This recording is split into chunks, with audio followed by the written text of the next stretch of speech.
We're back here. This is another one of our shorts. Jeremy and Al here, and this topic here is about anybody inspirational, um, any books. We've got a couple topics that we want to talk about with books, inspirational and business, philosophy, and anything in between. So I'll kind of start over at you. Is there anyone in particular that a book that you recommend to that you've read or to our listeners? Any one person who's maybe has their own podcast or has been, from a long time ago that's inspirational, that might have some business savvy, something to offer to the world that maybe our viewers don't. Yeah, there's know. I won't say there's one person that I know that's inspirational. Other than there's some people that I've met that are in business. For instance, the gym that I go to, the coach there, one of the coaches there is inspirational. I learned a lot, just a lot of analogies from her and how she operates her business and how she handles people. A ton of analogies I can get into on another podcast. Books, I'm a big fan of Malcolm Gladwell. One of the first books, I think my wife bought me a book called Blink, the art of seeing without seeing, or something. It was very bizarre.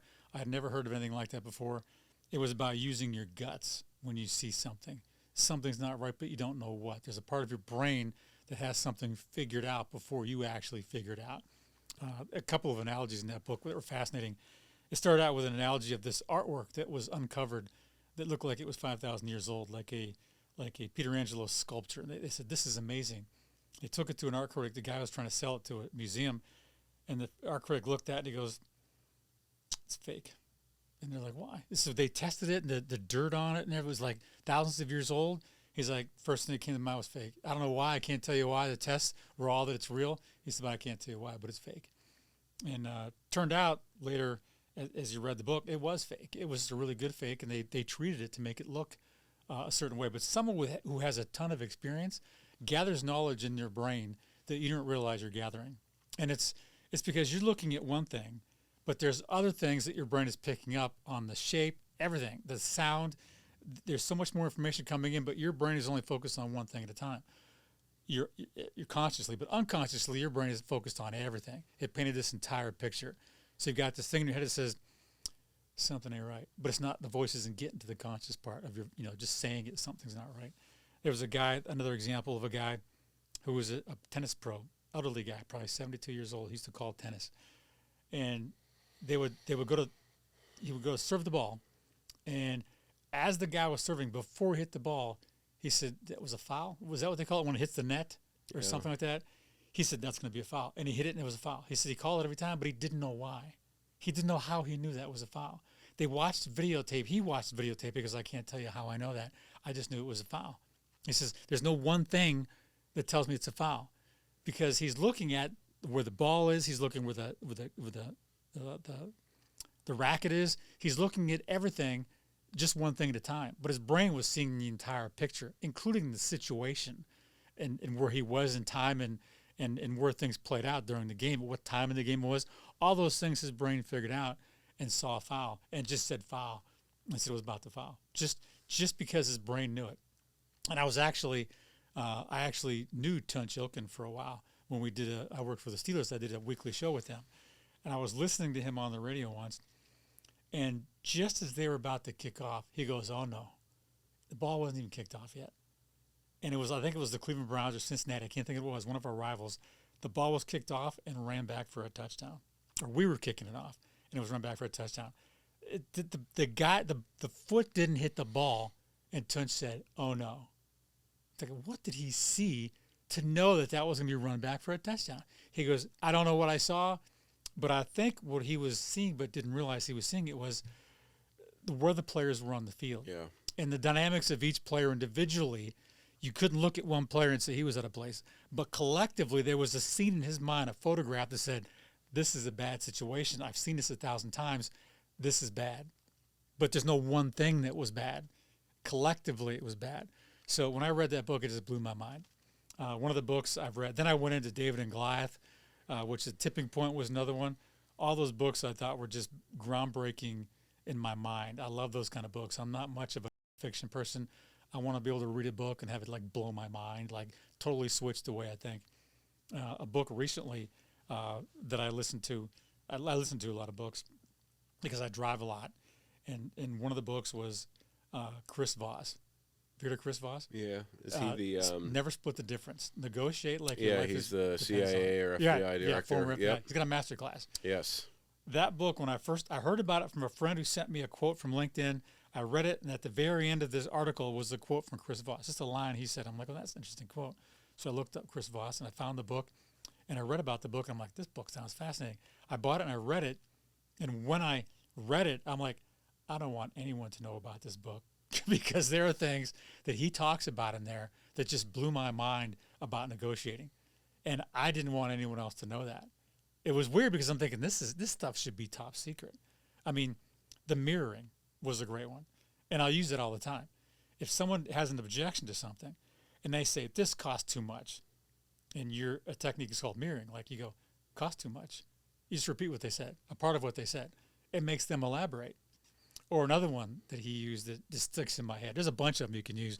I have a whole paragraph of them.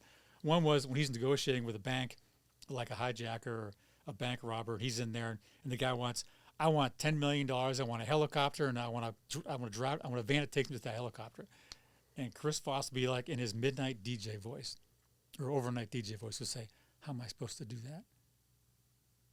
And the genius behind that is I'm making you solve my problem now. I mean, it's a psychological, but it also has sales tactics. It is. It's basically salespeople read that book, yeah, and like, wow, that's like the information is unbelievable. Another book that blew my mind, I think everyone should read, but nobody should read because it can get misused, is The 48 Laws of Power. That's a long book. It's probably 8-9 hours. I think I drove to Richmond, Virginia, and then from there I drove to Delaware, and then from there I drove to Pittsburgh, and I got almost the whole book in the entire time. The stories were just blowing my mind, and it can be used in a bad way, but it can also be used to recognize if something's happening to you and recognize that in bad leaders.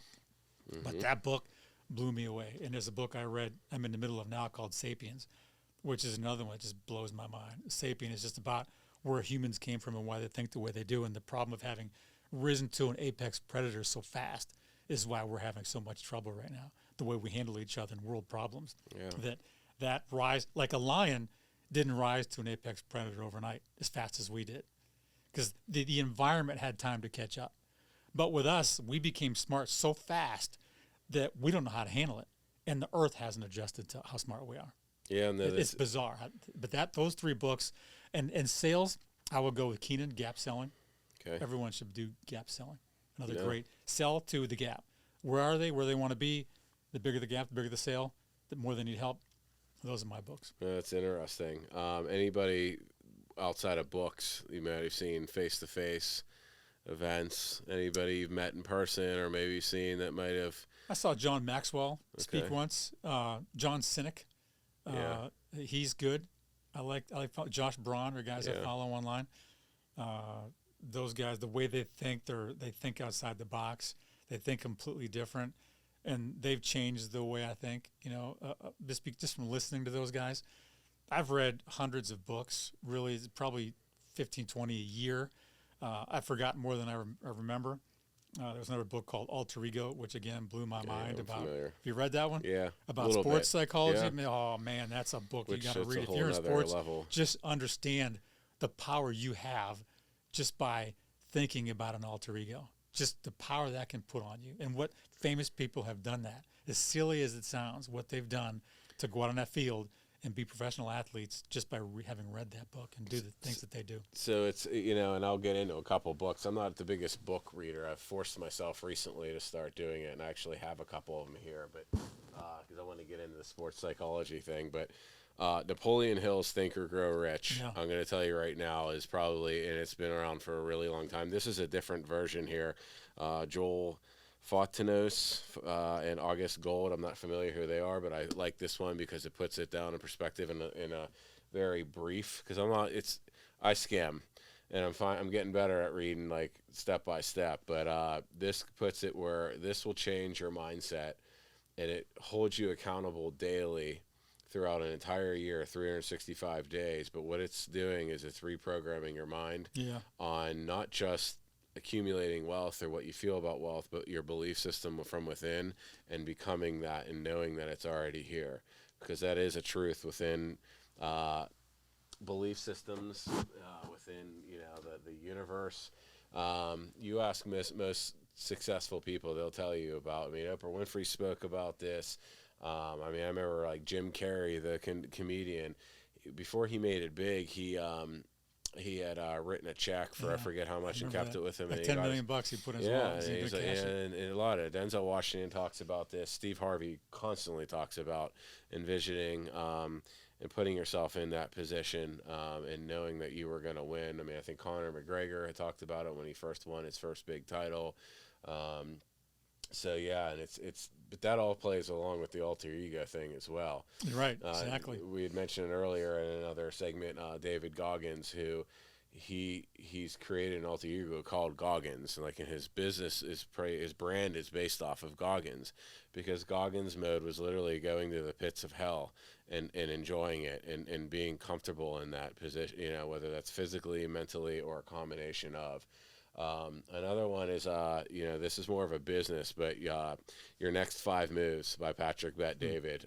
He's somebody, Valuetainment is his podcast or media company now. It's grown dramatically, but this really gives you a good outline of like mastering the art and the strategy of business and really playing chess of your next 5 moves. Yeah. Most good or great chess, they already know where they're going.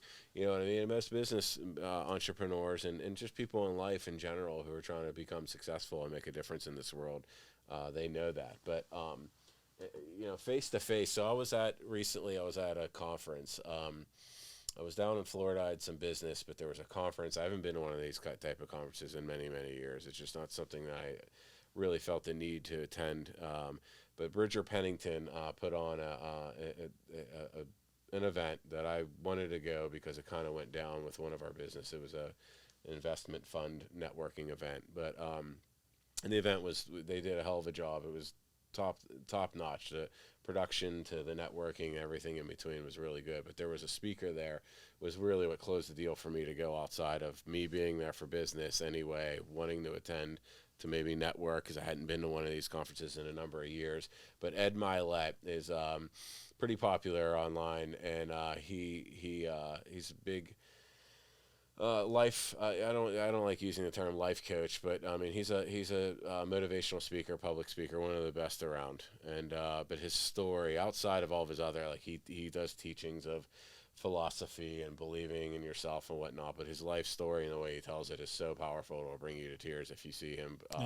And because he came from his family situation, whereas he was a son of an alcoholic who had recovering alcoholic many over and over and over and over, and then finally, and this is where he wrote, I believe one of his books is called this, but it was One More Day, because after the umpteenth time, he asked his father, well, is this like how long is this going to stay? You said this 14 other times you were going to be sober. Right. He goes, I can't tell you that, son, but just one more day. And where the story goes, not to kind of spoil it, but his dad, I don't know if it was after this or he had like relapsed one more time, but he was still trying to recover, or it was when they were going to finally all leave him. He was going to lose his family, the mom, and Ed's mom and the wife and the kids were all going to go. Well, he had been at a bar, his father, Ed Milet's father, and this is what got him to finally be sober, as a man who went into the bar, who relapsed, who had been sober, but had that urge after I don't know how long, started drinking again, sat next to him. His dad was going to commit suicide, and because that man relapsed that day, ended up talking his dad out of committing suicide. Oh, wow. And then his dad ended up down the road helping a bunch. I mean, he had a whole laundry list, and then it's also put him on a path. But what an inspirational speaker. And I ended up getting on the elevator as I was leaving after him, and I'm looking to get on the elevator, and here he comes. He had a flight, and it was like, wow, this is great timing. So I got to have a couple private moments with him as well, with his, the security was with him and whatnot. But that was somebody that, if you ever get a chance to see, Ed Milet is somebody that just speaks power, man. And he shows up on my TikTok feed every now and then. Accountability is a big thing. And I get a lot of energy, and he's getting some negativity about you got to grind every single day. And people are like, man, I don't want to grind every day. There's some people, he's for some people and not for others. But I mean, I like his mentality. He's tough. He's been through a lot. Yeah, But that kind of energy. I get it. It's not right, for it's not for everybody, everybody, right? and there's a lot of people that are like that. But I mean, those are just a handful that really stand out when it comes to like inspirational. Inky Johnson is one who's completely on the outside of what I've talking. He was a. If do you know the story of Inky Johnson? No. So he's a University of Tennessee cornerback. He's a motivational speaker now. This story is just completely out of this world. Goes into a senior year around 2006, I believe. His second game against Air Force, they had won their first game. They were highly rated, I believe, that year. But he's already going into a senior year. I believe it was, or no, it might have been his junior year, and he was going to skip a year or whatever. Whatever it was his last year. He wasn't playing football anymore because he knew he was going to be a first-round draft pick. You're going to be first-round pick, and this guy came from, I mean, he came from the bottom, of the bottom, where he tells the story. His family just, they were very poor. They didn't have much.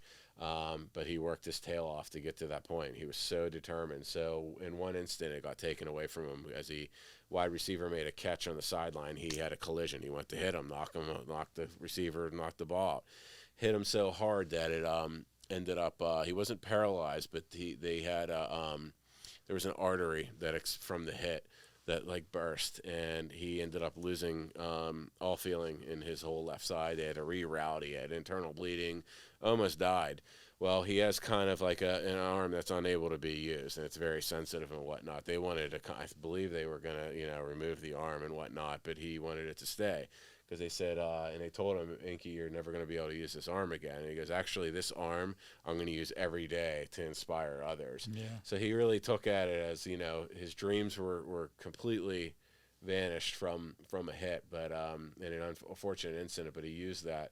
And now I would say he's probably one of the most inspirational speakers out there. I mean, he's faith, the divine of what brought him here, and he tells a pretty good story. He's another one, and if you get a chance or our listeners don't know who Inky Johnson is, he's a must-see. Yeah, yeah, that's cool. Another book, Napoleon Hill, I did read that book, and I love that book. It changed my mind about a lot of things. He has another book that came out. It didn't come out until after his wife died. Yeah. Because his wife didn't want him to release it, and then his wife kind of sat on it after he died, and then when his wife died, his daughter had the opportunity to release it, I think 2011. I think it was called Negotiating with the Devil. Yeah. Have you read that? I haven't read it, Oh, but I'm my familiar with gosh, the book and the the overview. I got the audiobook, and what's cool about the audiobook is that the guy that narrates it changes his voice into a devil voice, and it really brings that story to life. I mean, you just get enthralled in that and what that really means to negotiate with the devil and where his brain was at that point. Like it's basically just giving into, like, you're on this path to fixing things. Like you quit smoking, you stop smoking, but you just want one. And that's like the first thing that takes you right down the wrong path. You're negotiating with the devil kind of thing. And it talks about all these scenarios about where the devil is and everything. And it's scary. It's eye-opening. It's revealing. And I think it can change your mind about how you see things, how you see politics, how you see a lot of things. But I think his wife said, this is crazy, because it sounds like he was losing his mind. But I think it was almost to the point where his brain was just so full of information, he couldn't process all of that. There were too many sides to every argument. And to open your mind to every side of every argument can just drive you crazy. But that book, that was awesome. Napoleon Hill was a thought leader by a long shot. And one of the best books I've ever read. Yeah, he's amazing. And so those are just a handful. And then we'll do some more spotlights on books and whatnot. I got plenty more to share, but those are two that stood out to me. And one, recent individual I saw in person, Ed Milet, that was just blow you away with his story and his inspiration. Yeah. Good one. Thank you. Yep. Thank you.